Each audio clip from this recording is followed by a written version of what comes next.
Every summer, the island of Sodor is very busy. Holidaymakers love to sightsee, and when the weather is fine, there is no better place to visit. Some people like to go to the mountains.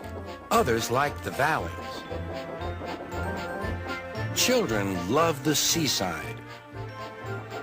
One morning, Thomas was puffing along the line that runs by the coast. His two coaches, Annie and Clarabelle, were packed with children going to the beach. Everyone was happy. Percy was taking some freight cars to the harbor. "Hello, Thomas. You look cheerful. I wish I could take children today instead of freight cars." "They're the Vickers Sunday School," explained Thomas. "I'm busy this evening, but the station master says I can ask you to take the children home." "Of course I will," promised Percy. Later, Percy saw Harold.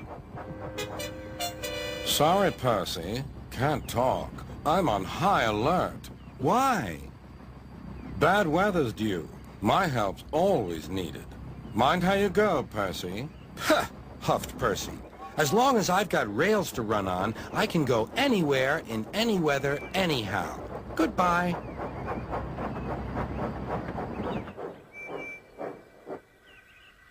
"Be careful," warned Edward. "There's a storm coming."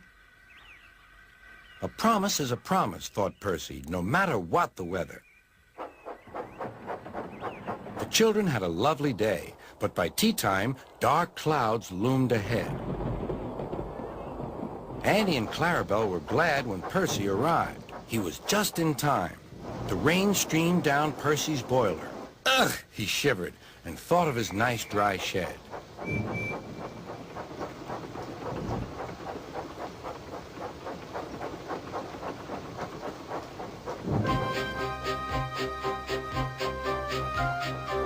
Percy struggled on past coastal villages and into the countryside. The river was rising fast. "I wish I could see! I wish I could see!" complained Percy as he battled against the rain. More trouble lay ahead.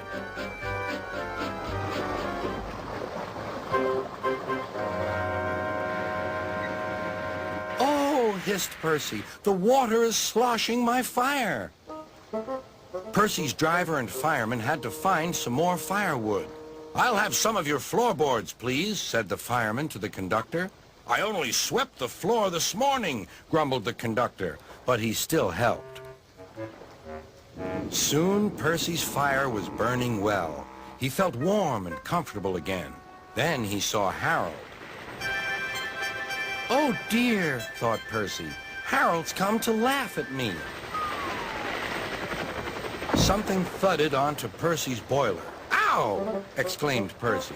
"He needn't throw things." "It's a parachute," laughed his driver. "Harold's dropping hot drinks for us." "Thank you, Harold," whistled Percy. "Good to be of service," replied Harold and buzzed away. The water lapped Percy's wheels. Percy was losing steam again, but he plunged bravely on. "I promised," he panted. "I promised." He made one more big effort, and at last, exhausted but triumphant, he brought the train home. "Well done, Percy," cheered Thomas. "You kept your promise, despite everything." Sir Topham had arrived in Harold. First he thanked the men, then Percy. "Harold told me you were a wizard. He said he can beat you at some things, but not at being a submarine. I don't know what you two get up to sometimes, but I do know that you're a really useful engine." "Oh, sir," whispered Percy happily.